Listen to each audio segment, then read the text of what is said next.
¿Qué tal? Bienvenidos al debate de Fundación Libertad y Desarrollo. Se cumplen 100 días desde que asumió el nuevo binomio presidencial de Bernardo Arévalo y Karin Herrera. Y como siempre, es una fecha de corte que se suele hacer para evaluar,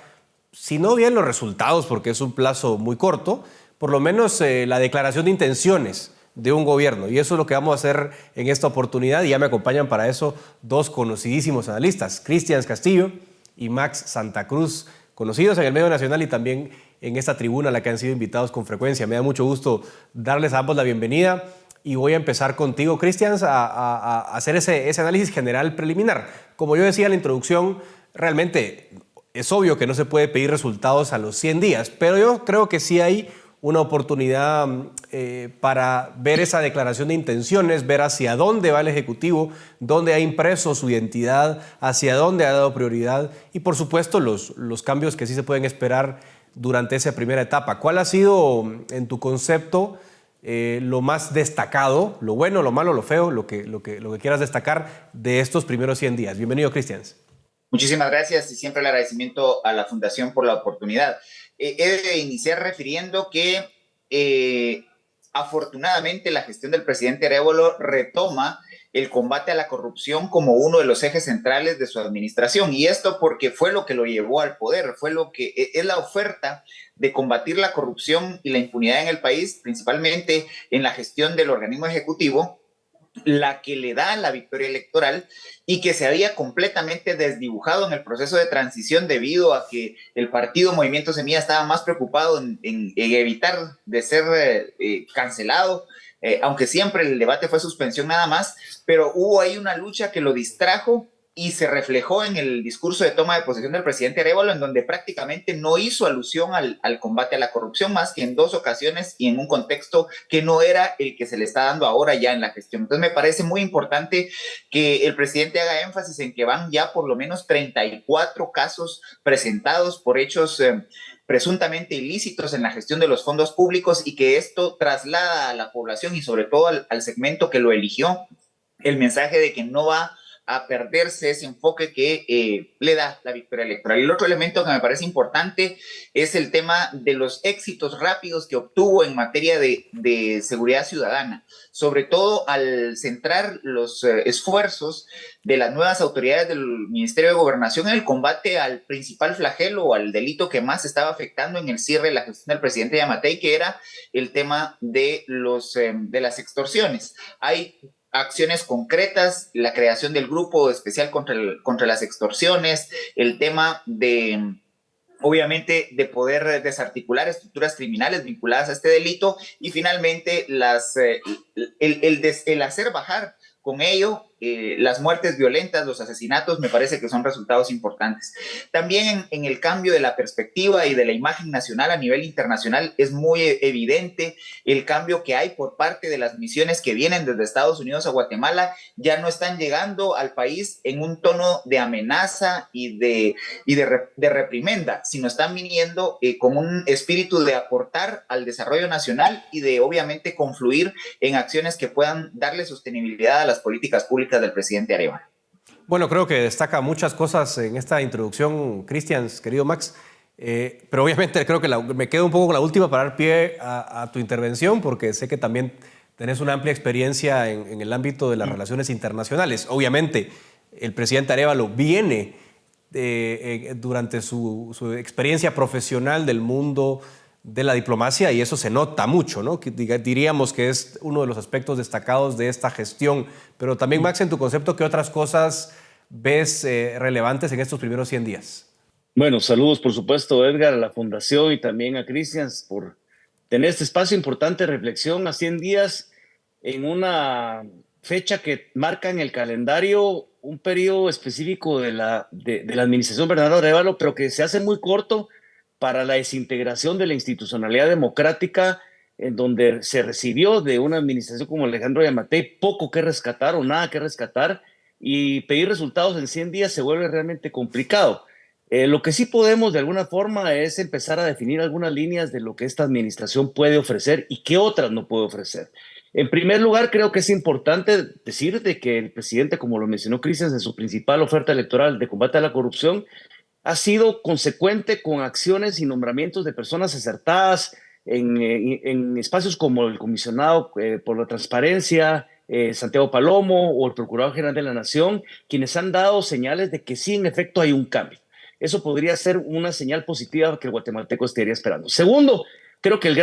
segundo gran logro de Bernardo Arévalo es que no ganó Sandra Torres. Eso creo que es importante mencionarlo, porque ahí se hubiera consolidado una dictadura de sistema que sigue siendo un enemigo realmente a la democracia y a la institucionalidad. Tercero, como mencionabas, la parte de la recuperación de una agenda política internacional luego de 6 años de absoluto abandono, de ningún sentido estratégico. Hoy en día Bernardo Arévalo, donde mejor se siente es en el ámbito internacional, e incluso algunos mencionan que el presidente Arévalo es el mejor ministro de Relaciones Exteriores que puede tener este país, y sin duda no lo niego. Creo que ha tenido resultados positivos a nivel de la atracción, o por lo menos el ofrecimiento de la atracción de la inversión hacia el país de parte de España, y por supuesto el reforzamiento de la agenda bilateral con Estados Unidos, que si bien Estados Unidos tiene intereses propios, hay elementos que puede a Guatemala aprovechar desde esta situación geopolítica privilegiada que se tiene, y aparte de un momento de la región en donde Guatemala se vuelve el socio más confiable para Estados Unidos en el combate al narcotráfico, en el combate a la migración irregular, pero también incluso en la posibilidad de que en ese intercambio de intereses podamos tener con los recursos y con las inversiones para poder combatir desde las comunidades de origen de la migración esas causas estructurales que siguen siendo históricas y donde el Estado guatemalteco ha sido incapaz jamás de llegar y resolver los problemas que motivan a esta migración de miles de guatemaltecos diariamente. Creo que en este sentido es lo más importante. Lo que sí deja todavía una deuda muy, muy grande es que Bernardo Arévalo no puede seguir siendo el vocero de su administración. Casi todas las declaraciones pasan por lo que el presidente diga. Si al presidente lo agarran de buenas o lo agarran de malas, va a depender el sentido y el tema de lo que se va a tratar durante la entrevista. Creo que eso le puede generar un desgaste porque no hay una comunicación estratégica. Creo que es importante que empiece a funcionar como tal la Secretaría de Comunicación, o designar a un vocero que permita descongestionar al presidente en sus intervenciones. Y tal vez para terminar en esta primera intervención, diría yo que también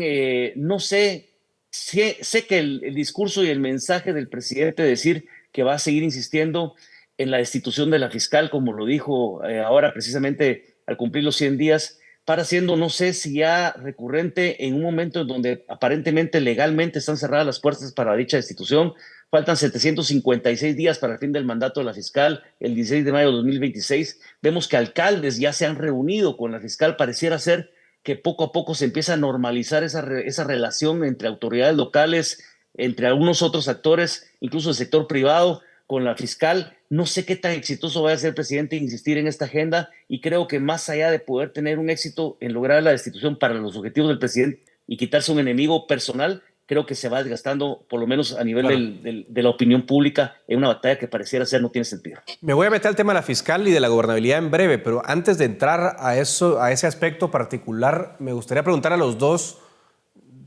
aspectos que me parecen relevantes. Primero, la figura vicepresidencial. ¿Cómo ven ustedes a Karin Herrera? Y segundo, si ustedes ven el gabinete, porque el gabinete es el equipo de trabajo más inmediato del binomio presidencial. A estas alturas, ¿quiénes creen que destacan en ese gabinete? ¿Dónde ven ustedes que hay potenciales éxitos, ¿no?, en el corto plazo? Y empiezo contigo, Cristian. Bueno, es evidente que los ministros con mayor proyección mediática, pero también con mayor claridad en la gestión de las políticas de su cartera, son indudablemente el ministro de Gobernación, Francisco Jiménez, la ministra de Comunicaciones, que puede ser criticada por diferentes frentes, pero ha logrado transmitir a la población de que se está haciendo un proceso de limpia, o por lo menos de revisión de aquellos contratos que pudieron haber sido asignados de manera irregular y que representan un mal manejo de los recursos públicos del Estado. Ahí me parece que también el ministro de Relaciones Exteriores ha acompañado al presidente en las giras internacionales, y aunque él en su labor propia, individual, ha dejado mucho que desear por declaraciones lamentables como la que lo llevó a aclarar la amistad histórica con la Taiwán. República de Taiwán, la capacidad de gestión, de abrir puertas en la comunidad internacional, pues eso también le permite al presidente Arévalo proyectar otra imagen del país. Y finalmente me parece que también el ministro de Desarrollo, que ha estado dando su batalla junto con la ministra de Trabajo, que están tratando de contener los problemas que le dejaron heredados las administraciones anteriores. No obstante, el caso de la ministra o ex ministra ahora de Ambiente y Recursos Naturales fue un caso que desgastó al presidente innecesariamente, y en donde la figura de la vicepresidenta cobra auge. Me parece que hay dos momentos cruciales en donde la vicepresidenta marca su aporte a la actual gestión: el atender la crisis del incendio del volcán de Agua, cuando el presidente estaba en su gira por Europa. Es ella la que prácticamente le toca liderar, al ser presidente en funciones, las acciones inmediatas de atención a la crisis. Y luego este momento en donde marca una posición muy tajante, muy clara y directa respecto de un caso que había crecido, que era innecesario que llegara a esa dimensión, pero que obviamente cobra el hecho de la primera destitución de una ministra del gabinete. Entonces se van complementando. Me parece que el gran reto que tiene presidente y vicepresidenta es tener una comunicación más fluida para articular y enviar un mensaje de unidad dentro del gobierno y darle certeza a las decisiones que se van tomando desde el Ejecutivo y que son encabezadas principalmente por el presidente Bernardo Arévalo. Tu apreciación del gabinete, Max, en términos generales, algo quisiera destacar. Bueno, yo solo agregar de que lo creo que es importante, cualquier miembro de gabinete es fundamental que en el ejercicio de su cargo, por los desafíos que tienen que enfrentar, dejen a un lado en el momento el activismo político, del cual muchos de ellos han sido señalados, tanto a nivel político partidario o incluso a nivel de la vicepresidencia, con su activismo relacionado precisamente en la defensa de lo que ella considera los derechos de su casa de estudios de la Universidad de San Carlos, en donde ella ha sido un actor de queja y de denuncia permanente sobre el proceso que llevó al actual rector Walter Mazariegos a ser designado como tal. En ese sentido, creo que la vicepresidenta tiene que ya enfocarse en esa responsabilidad que tiene como vicepresidenta y dejar a un lado su parte del activismo en la cual había sido pues, un elemento importante durante la campaña y en fechas anteriores. Creo que hace falta, todavía no se siente, o por lo menos no identifico yo una coordinación efectiva o evidente entre el gabinete, por ejemplo, económico. Creo que hay acciones aisladas que son más producto de las decisiones de la ministra de Economía o de algunas decisiones sobre la atracción de inversión, pero no se ve que ese gabinete económico haya vuelto a retomar la atracción necesaria para poder enfrentar los desafíos que tiene Guatemala en este momento, en donde es necesario, por supuesto, reactivar muchos elementos de la economía y abrir otros espacios de oportunidad. El gabinete social, si bien se ha empezado a trabajar, y yo sé que es un tema especial del corazón de la vicepresidenta, el tema de seguridad alimentaria, va agarrando poco a poco el tiempo, pero todavía nos hace falta caminar más profundamente. Me uno, por supuesto, al análisis muy acertado de Cristian sobre las personas que mencionó entre el gabinete. Menciono incluso de que algunos de ellos, como la ministra de Educación, que es una persona que conoce el tema y que es una persona muy cercana a Bernardo Arévalo, todavía no ha sido puesta a prueba dentro de las capacidades o entre realmente, como dijo el presidente Arévalo, usando palabras de él, de pronto bailar con la más fea, o como no es lo mismo verla venir que bailar con ella, en el sentido de que yo pienso que a partir de los 100 días de gobierno, personajes como Joviel Acevedo se van a volver a activar y van a empezar a poner a prueba el potencial o la capacidad de organización, de gestión del presidente Arévalo y en este caso de la ministra de Educación. Creo que el nombramiento también de la ministra de Ambiente, hoy anuncia sobre el tema de la moratoria a la extracción minera, puede ser un tema de responsabilidad de alguien que conoce bien el tema y la cartera, pero que también hay que tener cuidado que no se vaya a radicalizar el manejo de la cartera en favor o en contra de uno u otro grupo, porque hay personajes que flotan alrededor del tema que podrían inclinar la agenda de una cartera donde podrían encontrar en la ministra a un aliado o un detractor en algún momento de determinadas acciones que son importantes para el desarrollo del país y sobre todo para las capacidades de generación de energía renovable que son fundamentales. Creo que en términos generales, insisto, como dije al principio, el comisionado Palomo y el procurador general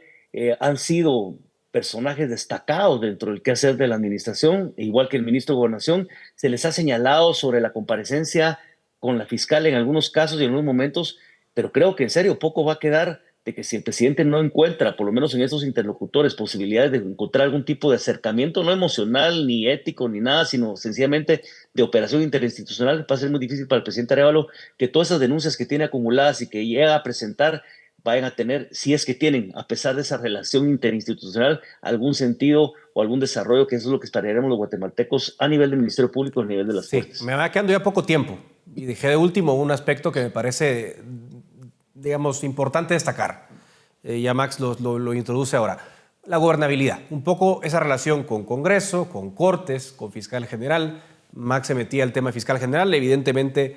el Procurador General de la Nación, Julio Saavedra, y el Comisionado contra la Corrupción, Santiago Palomo, han sido, digamos, las puntas de lanza en esa denuncia contra la Fiscal General. Hay un tema legal que no permite su remoción, pero, como ya mencionaban ustedes, la fiscal se mueve políticamente, ¿no? Se reúne con alcaldes, se reúne con diputados y no se ve tal vez la misma cintura desde el Ejecutivo. ¿Cómo ven ustedes el tema de gobernabilidad? Considerando que al día de hoy, de los 11 decretos aprobados por el Congreso, Cristian, Max, ustedes me corregirán, ninguno es una gran apuesta del Ejecutivo. No digo que sean buenos o malos proyectos de ley, digo, ninguno es en realidad una propuesta importante, crucial, estratégica para el Ejecutivo. Parece que el Congreso tiene su propia dinámica. En el tiempo que nos queda, ¿cómo ven la gobernabilidad, Cristian? Bueno, está ahí el mayor reto del presidente Bernardo Arévalo. Hay que decir muy claramente que el presidente es un presidente débil. Lo dijimos desde